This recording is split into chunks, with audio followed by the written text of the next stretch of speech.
bienvenue dans une nouvelle interview des audacieuses inspirantes. Et aujourd'hui, c'est Sheila qui est venue nous parler de ce qui fait d'elle une femme audacieuse et inspirante. Bonjour Sheila, bienvenue. Bonjour Christa, merci beaucoup pour la possibilité de me présenter.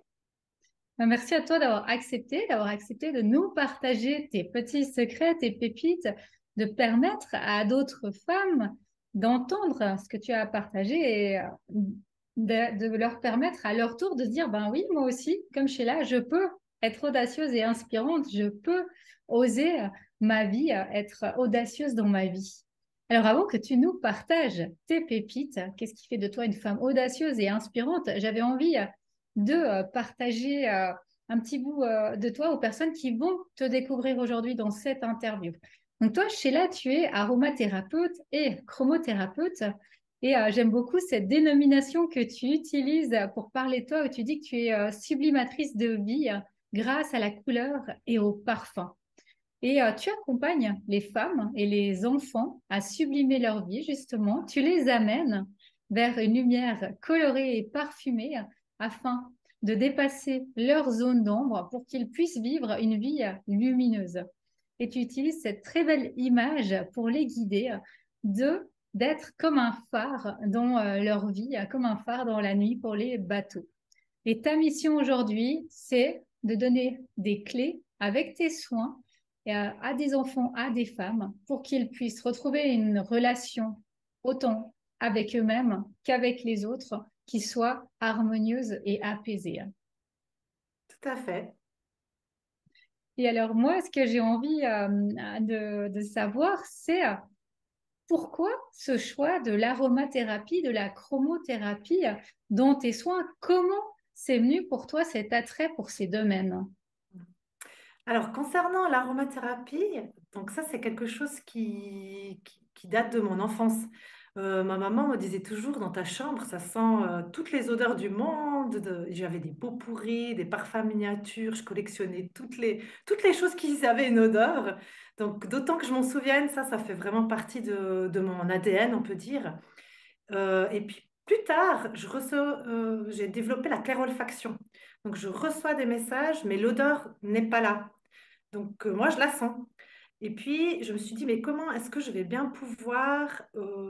qu'est-ce que je vais faire de ça en fait? Qu'est-ce que je vais faire de ça et comment je vais pouvoir le mettre en matière pour pouvoir transmettre ces messages à ces personnes?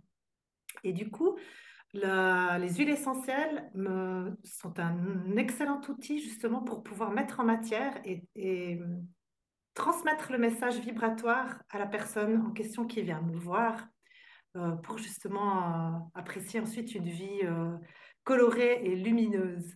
Et puis pour la chromothérapie, ça s'est fait dans un deuxième temps, ou plutôt par étapes, on va dire. Quand j'étais ado, j'avais un look dit coloré qui n'était pas dans les normes, on va dire. Donc j'étais un peu, on va dire, un petit peu moquée ou voilà. Et puis du coup, je me suis mis dans le moule. Mais comme on sait, les moules, ils ne tiennent pas, enfin pour mon cas, ils n'ont pas tenu. Et j'ai cassé ça et je me suis dit non, mais moi j'ai trop besoin des couleurs, j'ai trop besoin d'avoir une vie qui soit colorée, qui soit pas monochrome, qui est vraiment ouais, justement des lumières différentes, des fréquences différentes. Et donc je me suis dit, mais comment, parce que les couleurs, elles ont une fréquence et puis elles peuvent nous apporter beaucoup de choses. Pourquoi on préfère telle couleur, pourquoi cette couleur elle nous rebute. C'est vraiment un excellent outil de développement de soi, mais aussi de soins. Donc, la même chose que l'aromathérapie, comment puis-je amener ça aux personnes que j'accompagne? Alors, la thérapie par les couleurs ou chromothérapie est l'excellent moyen pour justement transmettre la fréquence des couleurs aux personnes qui ont besoin de telle fréquence ou de telle fréquence pour avancer dans leur vie. Oui, et tu me disais en dehors de l'enregistrement quelque chose qui m'a beaucoup plu, qu'on était, nous, dans nos pays, en Europe, dans des pays qui sont très peu colorés et que Mhm. dans d'autres hémisphères, dans d'autres pays, il y a toutes ces couleurs justement dans les Mhm. cultures, dans les habits. Ben, moi, je pense tout de suite à l'Inde quand quand tu m'as Voilà. dit ça, j'ai pensé tout de suite à l'Inde, à ces robes des femmes, tous ces tissus Mhm. tellement lumineux. Tout à fait, ou en Afrique. ou même en Amérique du Sud, ou Bolivie et tout ça, tout est tissé, coloré, et les gens sourient. Ils sont souriants. Ça, c'est incroyable. Et puis, ce qui m'a frappé aussi, ici, dans les pays industrialisés du Nord, la couleur des voitures. Il n'y en a plus. C'est noir, gris ou blanc. C'est vrai. Mm. Et on parle de ça il y a 25 ans, 30 ans. Si on demande à nos parents, il y avait encore des voitures rouges, des voitures bleues. Maintenant, tout est devenu monochrome. Et je trouve ça tellement dommage parce que les couleurs, c'est la nature. C'est la Mm. vie. L'arc-en-ciel, il a cette couleur. Pourquoi on nous enlève ça, nous soustraire? Pourquoi devrait-on soustraire l'être humain à ces couleurs qui nous apportent? Ça nous fait tellement du bien. Ouais, ouais. Et c'est une Ouais, réflexion justement que je trouve très ouais, intéressante. ouais. Alors, bah, toi, Sheila, qu'est-ce que tu souhaitais partager aux femmes qui vont voir cette interview de ton parcours, de toi, qui font aujourd'hui une femme audacieuse et inspirante? Alors, je dirais qu'il faut vraiment croire en soi. Si on a décidé d'être coloré ou d'être parfumé ou de quoi que ce soit, même si c'est différent, il faut l'assumer, il faut vraiment en faire un atout. Même si aux yeux de la société, ça paraît bizarre, spécial, pas dans le moule, pas dans le cadre. C'est égal, vous êtes vous. Et il faut vraiment, en tant que femme ou même homme, c'est égal, mais il faut vraiment assumer ça et vivre avec ça et en faire une force. Mm. Parce que moi, j'étais très longtemps dans le moule aussi du salariat, du monde d'être, d'avoir un poste à responsabilité, etc., etc. Mais en fait, et puis accepter que c'était pas pour moi. Mm. C'est pas pour moi. Et comment, justement, parce que ce que tu partages, c'est très intéressant et ça rejoint ce que tu nous partageais tout à l'heure sur pourquoi ce choix de l'aromathérapie, de la chromothérapie, ce côté de tes couleurs, avec cette image également, je me donnais, utiliser ma couleur dans ma vie. Et comment toi, à un moment, tu as identifié que tu étais rentré justement comme ça dans un moule, dans des cases, et que c'était plus possible pour toi et que tu t'es dit, mais maintenant, je dois sortir de ça, je veux pouvoir être pleinement moi, m'assumer, me montrer telle que je suis, vivre selon ce que moi je suis. À quel moment Mm. tu as senti que c'était plus possible de rester dans ces cases? Alors, ce qui était un gros déclencheur, c'était quand même la période du fameux coco, hein. Euh, Tout d'un coup, tout s'est arrêté en fait. Parce Mm. que moi, je menais de front un salariat, un entrepreneuriat, une famille, superwoman, hein. Et puis là, tout s'arrête. Tout s'est arrêté et je me suis retrouvée à la maison, comme tout le monde d'ailleurs. Mais je me suis dit, mais en fait, il y a complètement une autre façon de vivre. Et ça a été vraiment un gros déclic. J'ai dit, non, mais c'est plus possible. C'est plus possible de mener toutes ces choses de front, première des choses. Deuxième des choses, mais pourquoi je fais ça? Pourquoi je veux tout faire? Ça, c'était le déclencheur. Et puis, deuxième des choses aussi, je me disais, mais en fait, pourquoi j'essaye toujours d'avancer professionnellement parlant dans le salariat, mais je m'épanouis pas? C'est bizarre. Je trouvais ça bizarre. Je sais pas, chaque 3 4 ans, je me disais, ah, mais pff, qu'est-ce que je pourrais faire d'autre? Qu'est-ce que je pourrais amener d'autre? Comment est-ce que je pourrais trouver un autre département, une autre tâche à faire? Et du coup, je me suis dit, mais je suis pas. Enfin, comme si j'étais pas. J'étais bizarre. J'ai dit, mais c'est bizarre d'être comme ça. Et puis, j'ai découvert dans tout ce temps de cette période-là, j'ai fait plusieurs choses de développement personnel. Et puis, je me suis dit, mais en fait, c'est ça. Je suis multipotentielle.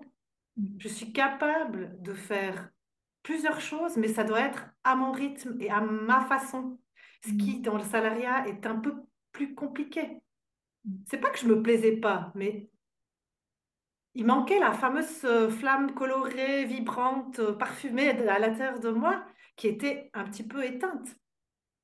Et Mm. quand j'ai compris ça, je me suis dit, bon, bah alors, tu, chaque temps, il y a quelque chose dans ton salariat qui cloche, qui n'est plus adapté à ce que tu veux. Et en plus, tu pourrais travailler autrement. Mais ça, c'était les deux révélations de choc.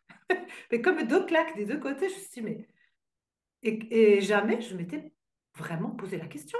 C'était comme on est dans le flow, on se dit oui, oui, tout roule. Comme, ouais. Et ce moment-là d'arrêt, je me suis vraiment dit non, moi comme ça, je ne vois pas finir ma vie comme ça. Ouais. Je trouve ce que tu partages, c'est hyper intéressant en fait, on est finalement dans une société, puis une éducation qui fait que on suit le chemin sans trop se poser de questions. Comme tu le disais, ton job, il était pas inconfortable, t'étais pas non plus mal dans ton job, c'était Ah pas non. super aligné, mais c'était pas non plus, ah, mais j'ai pas envie d'aller travailler. Donc voilà, c'était quelque chose que tu faisais comme ça assez naturellement. Et le fait qu'il y ait eu ce Covid, ça t'a tout à coup permis de dire, mais en fait, on peut vivre autrement. Alors que jusqu'alors, tu t'étais jamais posé cette question, mais est-ce que je pourrais faire autrement? Je pourrais vivre autrement? Est-ce que je pourrais laisser le salariat? Parce que dans ta ligne euh, de vie, ça allait, cette logique-là.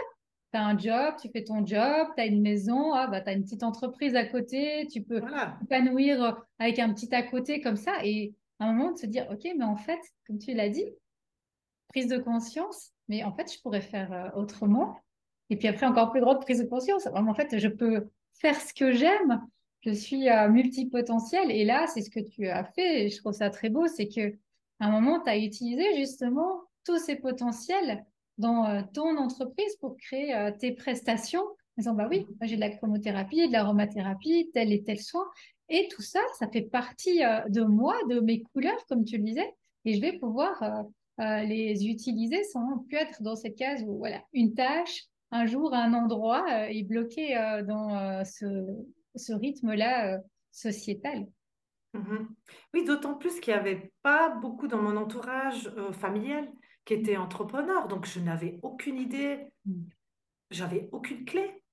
Ouais. J'avais aucune clé. Je me suis dit, mais je ne vais pas y arriver. Ça va être pas possible. Enfin, tout ce genre de schéma. Puis finalement, quand tout s'est arrêté à cette période de confinement, je me suis dit, mais pourquoi tu peux pas? Pourquoi tu pourrais pas au moins essayer? Si tu as essayé, moi je me suis dit, si j'essaye pas ça, comme la bucket list, toutes les choses à faire avant de mourir, ah ben, j'ai mis celle-là dedans. J'ai dit non, mais moi je veux au moins essayer de vivre, essayer de mettre ça au monde, de donner ce que je sais, le transmettre au monde, et puis de voir ce que l'univers va me rendre. Mais c'était complètement, j'y avais même pas spécialement pensé, non, c'était presque impensable. Ouais.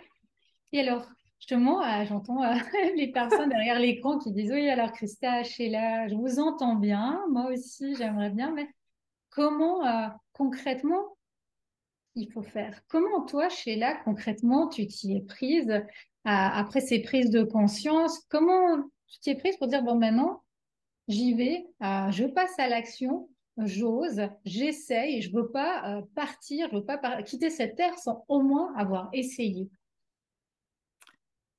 Alors, j'ai eu beaucoup de peur, ça s'est pas fait si facilement que ça, hein. Pour ma part, hein. Il y a des personnes qui sont beaucoup plus... Moi, ça m'a quand même coûté, je pense, encore une année de réflexion avant de vraiment donner, transmettre ma lettre de démission. J'en avais déjà parlé assez à l'avance en disant que voilà, j'avais envie de faire autre chose, etc. Mais du moment où dans ma tête, il y a eu un déclic et il y a eu aussi un coaching avec toi, Christa, qui m'a bien, je déploie mes ailes, qui m'a quand même ouvert plusieurs portes, ou m'a donné plusieurs pistes pour pouvoir me dire, mais bien sûr, tu as toutes les clés en toi. Et je me suis levée un matin, j'ai dit, non, la lettre, j'écris et j'y vais. Et pourtant, j'avais très, très, très, très peur, honnêtement. Et encore aujourd'hui, je ne suis pas exemple de peur, je ne suis pas exemple de doute comme tout le monde. Par contre, la chose que je sais, c'est que je ne regrette pas. Mm. Et ça, je crois que c'est quand même le plus beau, la plus belle décision d'avoir tenté la chose. Je dis, et si ça marche pas, qu'est-ce que je perds? Rien. Exact. Et je trouve ce que tu partages aussi ici, je le souligne une fois pour les personnes qui vont Mhm. nous écouter et qui est très important, c'est de un, d'aller à son rythme. Comme tu l'as dit, Oui, chacun de nous, on a un rythme oui, différent. oui. Peut-être que c'est une année, peut-être que c'est 2 ans, peut-être que c'est... Même Mais plus. vraiment, se dire, OK, je Mhm. m'écoute. Et comme tu dis, à un moment, il y a ce déclic qui vient, qu'un déclic personnel. On ne sait pas Complètement. pourquoi il vient, comment il vient. Ça peut être... Oui. Il y a plein de choses. Moi, mon déclic, il est venu avec la maladie. Mhm. Ça peut être le décès de quelqu'un, ça peut être un événement. Vraiment, le déclic qui vient. Et ce jour-là, ça fait, non, mais cette fois, c'est la C'est bonne. fini. Comme tu dis, Oui. il y a la boule au ventre. Hein, c'est pas, on se dit Ah pas, oui. oui, allez, c'est facile. Non, c'est Ouh. pas facile. Non, Mais la décision, elle est prise. Et d'une fois que la décision, elle est prise, il n'y a plus rien non. qui peut nous faire revenir en arrière. Et Mhm. là, on dit, maintenant, j'essaye. Je joue pas ma vie. Si ça va pas, je retrouverai un Voilà, emploi, je ferai autre chose. exact, Mais j'y exact. vais. Je vais essayer ça. Je veux pas partir de cette terre sans au moins avoir essayé. Et je veux pas partir avec ces regrets-là. Et c'est ce que Mhm. tu as fait. Tu as donné ta lettre. Tu as démissionné. Et alors, comment ça se passe aujourd'hui pour toi depuis que tu as donné cette démission, depuis que tu as osé faire ce pas, tu as eu cette audace? Mhm. Alors, bien sûr, maintenant, j'ai beaucoup plus d'espace pour pouvoir me déployer qu'avant. Ben, en ayant deux activités, c'était plus compliqué. J'étais quand même limitée dans ma créativité, dans la mise en place, il n'y avait pas assez d'espace. Et Mhm. maintenant, j'avoue que c'est pas tous les jours facile. Et là, en tant qu'entrepreneur, les deux, on sait très bien de quoi on parle. On voit pas tout le travail en amont, on voit pas tout ce qu'il y a à faire. L'image publique, c'est uniquement, moi, je dirais, un tiers de ce qu'on fait dans le fond. Dans le fond, je dis aussi concrètement faire des offres et tout ça, mais tout le travail qu'on fait sur nous. Il y a Oui, des jours où ça va pas, puis on se dit, mais pff, je ferme. Et il y a des jours où on se dit, waouh, c'est super, je suis super heureuse. La seule chose que moi je peux dire, dans le fond, moi je travaille avec le sacral, donc je sais que quand je me lève le matin, il y a la flamme qui est là, donc je suis sur la bonne voie. Et j'ai aussi dû apprendre plein de choses, la liberté des horaires, des choses comme ça qu'avant, bah, on était quand même tenus, toutes ces choses-là apprivoisées. La fluctuation aussi des rendez-vous, la fluctuation de revenus, c'est tout des choses que j'ai dû apprendre que avant c'était inexistant dans ma vie. ouais. Ça c'est Ouais, important. ouais. C'est que on s'improvise pas entrepreneur.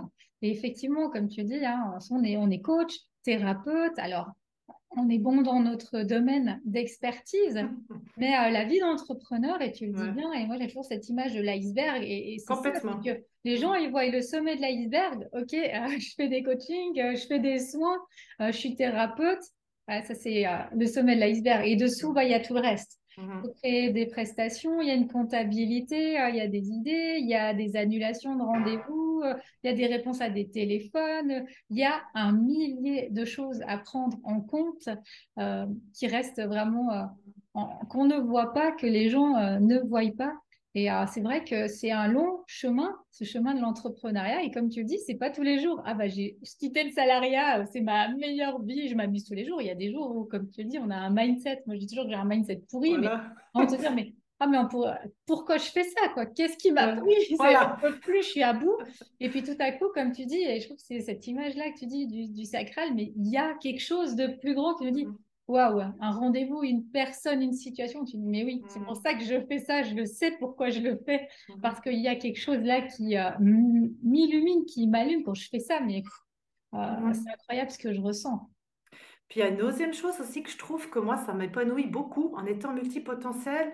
Je peux travailler, par exemple, le matin à la compta, l'après-midi, je fais un post, j'écris un blog, mais je le fais quand moi, j'ai mon énergie. Parce que j'ai pas de... À part on va dire, oui, bien sûr, on a les rendez-vous, mais à part ça, je peux moduler quand même mon énergie euh, avec... Comme je travaille avec le sacral, bah, tac, aujourd'hui, je vais écrire un article. Ouais, Et ça, si on est salarié, des fois, on peut pas parce qu'on doit répondre à une attente et c'est normal, hein, on doit répondre à une attente de timing, d'objectifs, etc. Et là, du fait d'être une personne qui peut switcher de ça à ça, l'entrepreneuriat te le permet. exactement. Et ça, c'est quand même épanouissant, Oui, exactement. Ce luxe de pouvoir complètement. écouter son rythme, comme tu l'as dit, Mhm. que bah, c'est clair quand on a une journée de salariat ou dans une entreprise, de telle heure à telle heure, telle tâche, et là, quand on est entrepreneur, de se dire, ah bah oui, j'ai plus d'énergie à tel moment, ah bah là, j'ai envie de faire Mhm. telle ou telle chose, je vais mettre mes rendez-vous, parce que même si on a des rendez-vous avec des clients, hein, on peut même décider de quand on les met, je vais mettre mes Oui. rendez-vous tel jour ou à tel Mhm. moment de la journée parce que j'ai une autre énergie. Et je trouve que Mhm. ça, c'est aussi très, très intéressant et c'est des choses qu'on nous a jamais tellement apprises. Ou, voilà, on va à l'école de telle heure à telle heure et telle heure à telle heure. On se pose pas la question si on a plus d'énergie l'après-midi pour faire un examen ou le matin. Mhm. Ou, voilà, il y a un Oui, et moment de par, pouvoir s'écouter. Et particulièrement les femmes, on a quand même un cycle Mm. dans notre cycle menstruel. Donc, la vie, elle nous a toujours demandé d'être linéaire, de vivre linéaire, comme tu as expliqué, 8 heures à 17 heures, faire, voilà, répondre à tel ou tel objectif. Mais une femme, c'est pas construit comme ça. Il y a des jours, on est comme ça, il y a des jours, on est comme ça. Mais si on s'écoute, ben, on peut se dire, ben, aujourd'hui, je suis plus fatiguée parce que je m'approche des lunes et puis je n'ai pas l'énergie de faire ça. Ou ah, je suis super pointilleuse, c'est le bon moment. Donc, je trouve qu'il y a un magnifique puzzle comme ça, à trouver un équilibre qui n'est pas le même chaque mois ou chaque semaine. C'est toujours. Et ça, je trouve que c'est un énorme luxe de pouvoir gérer son entreprise avec ça, Mm. Ouais, avec notre cette énergie, hein. connaissance, Mm. oui, cette connaissance et cette écoute de soi, Mhm. effectivement. Complètement, tout à fait. Ouais. Ben, merci Sheila pour ces beaux partages, ces belles pépites que tu nous as offertes aujourd'hui. J'espère vraiment que les personnes qui sont de l'autre côté de l'écran, les femmes qui vont entendre cette interview et qui sont dans cette démarche de se dire j'aimerais pouvoir faire ce pas, puissent trouver là-dedans une petite clé pour faire un premier pas. Parce que comme tu l'as dit, chacun son rythme, ça prendra le temps qu'il faut, mais vraiment de se dire ok, j'avance chaque fois un petit peu plus vers mon projet. Mhm. Complètement. J'espère vraiment d'avoir allumé tous les couleurs de l'arc-en-ciel, toutes les odeurs de la nature en chacune de vous qui a envie de rendre sa vie la plus sublime possible. On n'en a qu'une, enfin celle qu'on vit, c'est celle-là. Mm. Les autres, on ne sait pas et on ne saura pas plus tard, mais pour l'instant, celle qu'on vit, c'est celle qu'on vit maintenant. Ouais. Ouais. Et si vous souhaitez aller découvrir le monde de Sheila, n'hésitez pas, vous trouverez sous la vidéo tous les liens pour retrouver Sheila, son espace, ses pages, son site et aller découvrir ce que Sheila propose. Sublimez votre vie. Merci Sheila, à bientôt. Merci Christa, à bientôt.